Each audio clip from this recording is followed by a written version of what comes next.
see you move like that. Like what? Like that.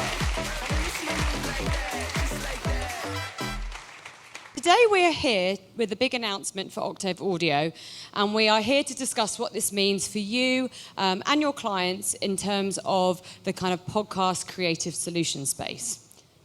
If you've not met us before, here's a little bit of a background. So hello, I'm Nadia Holmes. I'm Head of Business Development at Octave Audio, and this is Matt Rouse, who is Podcast Lead. Hello. So for those of you that don't know Octave, we are a joint venture between our parent companies, Bauer Media and News UK. We've been around for about 3 years now. And essentially, we offer advertising opportunities for clients to be able to tap into connected listeners, IP-connected listeners who are listening via a digital device across our network of radio stations. So I'm fairly certain you'll be familiar with most of these, but some of the key ones that you can see here are, Absolute Radio, we've got Magic, we've got Kiss, TalkSport, Virgin Media, that type of thing. So essentially, we cover over now 2/3 of the online commercial radio listeners within the UK. That equates to about 1.4 billion ad impressions every single month. So we're pretty scalable now. And what's really unique about us is our first-party data proposition. You're able to tap into different audience segments based on the first-party data that we have access to. But this is the podcast Upfronts, right? So let's move on and talk about something really, really exciting. And here to talk about our new launch is Matt Rouse. Thanks, Nadia. Hi, everyone. I'm Matt Rouse. I'm podcast lead at Octave, and I'm thrilled to be able to tell you about how we've expanded our podcast network so that it not only includes the podcast titles from our parent companies, Bauer and News, but we are also now the exclusive UK representation for Sirius XM, who are the largest audio entertainment company in North America. SXM is not only the home of podcasts hosted by the likes of Oprah Winfrey, but other networks also fall under this umbrella, such as Stitcher, which is home of the wonderful Office Ladies podcast, Pandora, and NBC, home of the sensational true crime documentary series Dateline. However, if you're not super familiar with these guys from the US, here's a little sizzle reel that hopefully brings it all to life.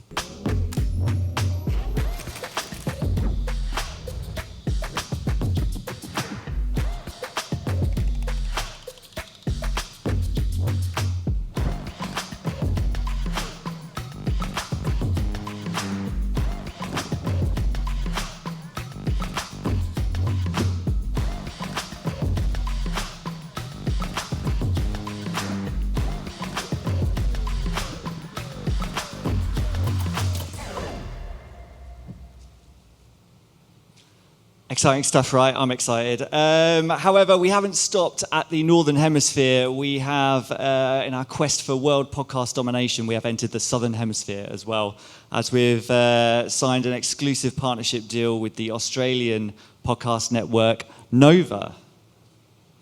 These exclusive publisher deals mean that we have added over 500 new shows to our podcast proposition.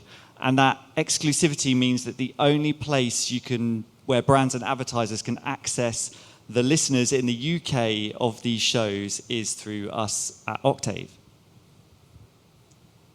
Not only does it mean that Octave Podcast now delivers over 150 million impressions every single month, but it also means we can offer host-read sponsorships and branded content solutions across our most popular shows, such as PodSave the UK, and we'll be hearing more from those guys soon.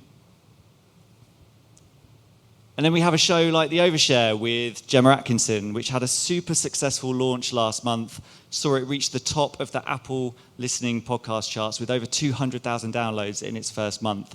We're really proud of this one at Octave because Gemma is part of the Bauer family, obviously one of our parent companies, and she is a drive time host on the Hits radio network.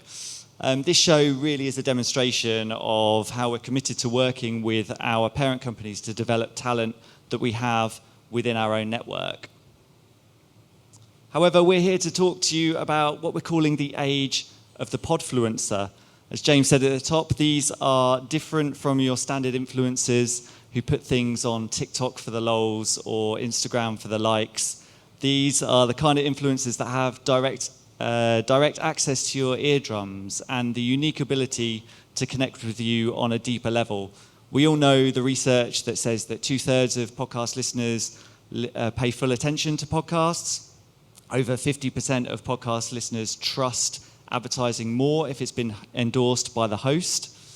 You take someone like Jamila Jamil here, who hosts the IAB podcast. Her show, it started life as a Twitter thread and quickly became a safe space for conversations around social justice and mental health.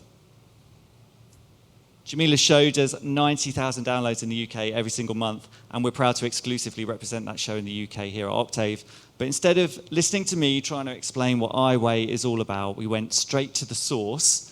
And unfortunately, Jamila, I'm not going to reveal her just here, but maybe up here, she couldn't be here today, but she did this wonderful video for us and for you to talk to you all about her show. Hello, my name is Jamila Jamil and I host the podcast I Weigh with Jamila Jamil.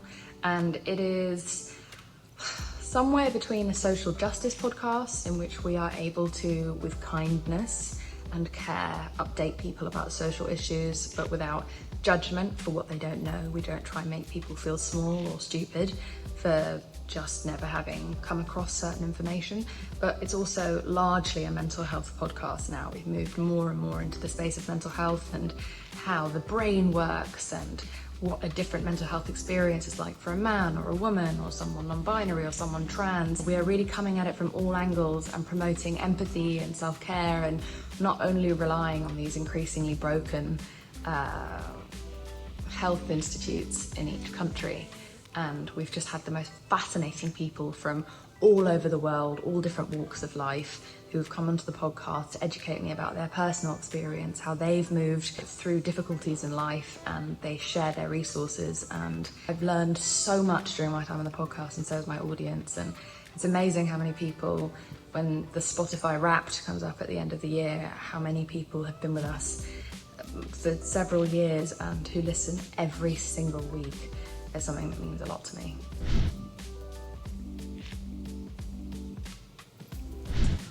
I live in America most of the time, but not all of the time anymore, and I started this podcast in the US, but from day one it was very important to me that I had guests that felt truly diverse and that felt very inclusive of my UK audience, because that's half my fan base still, and I am very up to date on British politics, British social politics, British celebrity culture. I listen to British podcasts, and I look out for who the rising stars are, who are the rising voices in social justice, and I try to make sure I diversify my audience, and also that I stick to subjects that feel very global rather than just America-centric, because I'm here. And so it's great that I've been able to maintain so many relationships and such a strong footing in the UK while having been gone, that I'm able to get those guests. And coming home and doing the London Podcast Festival with Cat and Moran was such a dream come true when you realise how passionate the UK audience are. And I think it is a misstep to not be more inclusive of British advertisers, given what a huge chunk of my audience are British. And so we have maintained a big kind of British contingency of the podcast, and I hope to continue that. And also I'm just home more often than I used to be. This year alone I've spent about 4 or 5 months in Britain, and so that would be great to have that reflected more in the podcast, especially when it comes to advertisers. When it comes to my personal experience of working with brands, I have quite a diverse way in which I can do that, because I'm very lucky that I've got a strong listenership on the podcast, but I also have a large social media platform with 3.8 million followers and 1.3 million, I think, on iWeigh, and so we have a lot of access to a lot of people, and so it really just depends on the advert. I don't tend to work with brands that I don't really love, and I try the products properly before I'm willing to advocate for them to my audience. And so if I'm happy to say it on the podcast, I'm normally happy to say it in a more three-dimensional way, and some of those relationships have moved either from social media to the podcast or vice versa. I think it's just anything that makes people's lives better and easier. And I think when it comes to women, I have a strong female audience. I like to sell things that can be like a life hack for them because they're busy and they have important things to do. And I think that they respond really well when it feels as though I am offering them a hack or a cheat in life or delicious food.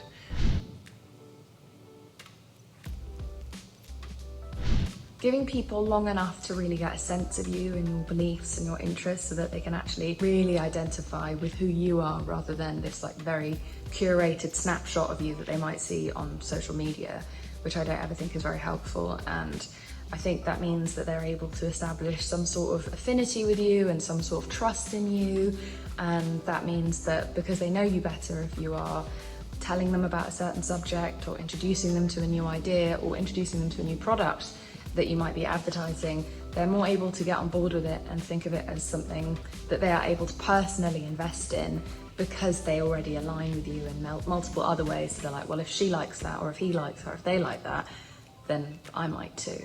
And so it's an opportunity for me to really develop a parasocial relationship with my audience in which not only do they listen to me, but I listen to them. The podcast is about meaningful subjects. That means that people really open up to me and they write like thousands of letters a week to tell me what they like, what they don't like, and it's how I learn about them. And I've grown the podcast with and for them, and I think that shows and has built a real trusting relationship between us.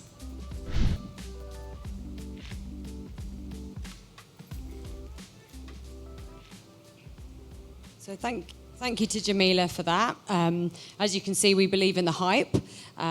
We definitely are very excited about the age of the podfluencer. And we want to dig a little bit deeper now. So we've pulled together some of our amazing talent from two of our biggest podcasts. So please welcome to the stage host of Pod Save the UK, Coco Khan, and host of the Empire Film Podcast, Chris Hewitt.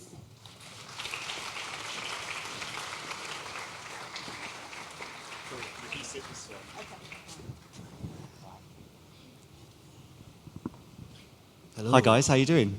Good. Good. How are you? Cool. Yeah, good. Thank you. Let's start with you, Coco. Okay. Coco Khan, you are obviously a journalist, a feature writer for The Guardian, and now a podcaster, co-host of Pod Save the UK. Just tell us, and those in the audience that might not have heard it before, what's the show about? So it's a politics podcast. It's a weekly politics podcast. The tagline of it is bringing hope and humour to politics. So that's our first principle. So by hope, we mean we try and be solutions-based. So if we're talking about like the sewage crisis on the seafront, we will try and show you a way you can get involved and help. And the humour aspect of it is just us fannying around, basically. Because the thing with politics is that you can't wait for it to become bearable. It's unbearable all the time. I'm sure many of you will remember back in 2016 when David Bowie died? It was when the world went to shit, basically. And yeah, and everyone was like, oh, it will never be worse. And then 2017 was Hold My Drink. 2018 was, and it just got on like that. And so we felt like if we're going to be in this political space, we have to work hard to bring the joy, basically. And we feel it's needed. Well, and in terms of bringing the joy and entertainment, Chris, you've been writing for Empire for the past 20 years. And Too over. long. Too long. Far too long, yeah. You're a host and producer of the Empire Film Podcast. How does that equate with what you do in print in the magazine, what you do in the podcast? How is that different? First of all, can I just address my headshot there is really old, and I realise I don't have as much hair anymore. I just want to let you guys know. I know you've noticed that already, but it's the elephant in the room. We might as well address it up front. It's the only good shot of me in existence. Anyway, so yes, on the printed page, because Empire is presented as a great big monolith, obviously you have writers who exist within a monolith, and you try to inject a bit of your personality, a bit of your sense of humour. If you read something in Empire that has a reference to Liverpool Football Club, chances are I wrote it. But when you're in a podcast, it absolutely allows your personality to blossom. And so you're talking right into someone's ear, and it's incredibly invaluable. And my personality, for want of a better word, has developed over the last 12 years of doing the podcast now. Yikes.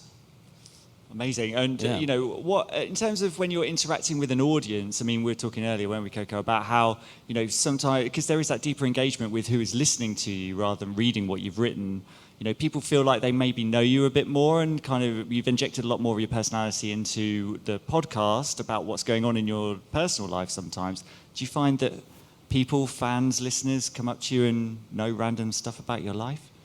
I mean, something I think a lot about, and I don't know what your experience has been, but, you know, I am predominantly, until this podcasting moment, been a written journalist, mainly for a paper, mainly for The Guardian. And so quite often you're thinking a lot about authority and how do you present yourself with authority. Obviously, now we're in an age of authenticity, and so marrying those two has been unusual. And so, you know, going back to our mission statement of hope and humour, I think sometimes when people engage with politics podcasts, they want them to speak with authority rather than, they don't really want to know what, like, John Sopel's doing for dinner. Really, they're not really that fussed about. I do. Emily right Maitlis's problems with her next door neighbour, but actually, I think the times have changed, and now you can do both. Basically, what I'm getting at. So, like, I had someone come up to me recently, being like, "All right, love, how's your plums?" Don't worry, it was not a sexual assault. It was, in fact, a reference to the podcast. I've got a plum tree, and I gave my plums out in the neighbourhood in a way to kind of accrue power, basically. It was my power grab. And so people were like, "Oh, how's the plums going?" There was a moment there, after I thought of the initial, do I need to call 999 moment? After that, I was like, oh, I wonder if that would now affect that listener's relationship to the podcast, where they almost don't see me as an authority anymore. But what we found in doing it is actually that's not the case, and you can kind of do both. It's interesting because authority isn't the word that springs to mind when I think about our podcast. But we have always, from day one, wanted to present ourselves as having the conversation that you want to be part of at the pub. So we've always tried to present ourselves as a very friendly set of voices and faces. And part of that has been, yes, I've been very open about my personal life, about my marriage, about adopting, all sorts of stuff. I'm the oversharer of the team. And I think that really has fostered this lovely culture between us and our listeners. I hesitate to use the word fans. That's far too egotistical. But our listeners. And over the years, they've told us some incredible stories. I mean, people have flown in from America for live shows, and they've asked us for advice on what to name their babies, and they listen to the podcast when they're not conceiving their babies, hopefully, but when they're having their babies. And little things like that are really, really touching and bring home just how much you're reaching them in a way that you don't in the magazine. Yeah, and you mentioned live shows there as well, and you know the Empire Film Podcast, very famous for putting on things in an auditorium like this, and sometimes episodes are more studio based. I mean, a lot of your episodes are filmed as well, Coco, and you know put online. You know, in terms of the differences in producing the show and the options that you have available to you, what brings you the most joy? Do you just like getting in the studio and just sitting down and having a chat, or do you prefer a more open environment with a live audience, this type of thing? Oh, that's a good question. I love a live show. And we only do a couple a year. We're doing one in Leeds next month. And just the buzz of a live audience, just, you know, it makes you say inappropriate things. But that's okay, because you can usually cut it out afterwards. But it's fantastic, a live show. And whenever we've done really, really big live shows, we did a big all-day celebration for our 500th episode. We had like Tom Holland there and Simon Pegg and Edgar Wright and people like that and Rachel Segler. It was amazing, and just, you know, again, the warmth and the love in the room from the listeners was just incredible. Yeah. And it buoys you. Yeah, would that be something that is on the menu for Pod I Save mean, the UK? we haven't done any live shows, but we talk about it all the time. So I think hopefully it will be something we can do. In terms of the like high moments, definitely the listener engagement is so nice. Like sometimes they draw artworks and send them to us. How sweet is that? Yeah. You know, it's so nice. And I've like been sent print works and things like that. So that's a real high. And then on a personal level, what I've really enjoyed when I've done the show is when, you know, again, going back to the thing about like authority, whatever, you know, we don't pretend that we are authorities. We don't pretend that we're anything other than who we are. And so we often represent the listener in those spaces. So you meet someone, they're talking about something, and that moment where you're like, I learned a thing. I'm very clever now. And now I will tell others. But also the joy of showing it, being like, nah, bruv, they did what? Oh my God. Like that, for me, even going through the process of discovery is so enjoyable and enlightening. And yeah, it feels like a real privilege. Yeah. Excellent. And in terms of the listeners as a whole for each of your shows, and obviously we're in a room full of advertisers, clients, brands, agencies. What type of what is the archetypal listener to your show, and what type of brands would you like to be presenting to them? Oh, blimey. You first. A more handsome, svelte version of me with actual hair. No, we have at Empire we pride ourselves on being a broad church, and we love independent film, Hollywood films, all kinds of stuff, and that applies to our listeners as well. Genuinely, all walks of life, all ages, from 12 up until 60. So it's very, very hard to put a pin in it. But yeah, me with better hair. Usually. That's fair enough. You go. I think for us, it's funny, isn't it? Because I imagine that there was probably a time not too long ago where the idea of advertising in a political space would be a massive boo-boo, but things have changed a lot now, and particularly our audience, who tend to be kind of under 50, sort of 24 to 45-ish, they actually respond well to brands who show that they have kind of sustainability, or they care about diversity, or whatever it is. So actually, I imagine there's quite a lot of advertisers that we would do well with. Just on a personal note, I like eating, so anything that's cheese-based, some sort of foodie thing that comes to my home. HelloFresh, something like that. It's interesting because we have a very, very even split. You wouldn't think it, being a film magazine, you would think a film magazine traditionally appeals to men, but and for a long time, Empire was bracketed with men's magazines. But on the podcast, we've noticed it's very close to 50-50 in terms of male-female listenership.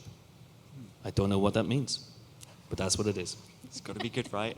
I see we're out of time, but thank you so much for sitting down with us today and talking about your shows. And obviously, thank you all for taking part and listening. We are Octave. We are out there with a big sweet stand outside. If you fancy some pick and mix, come and see us, and give a big round of applause to our guests today. Thank you.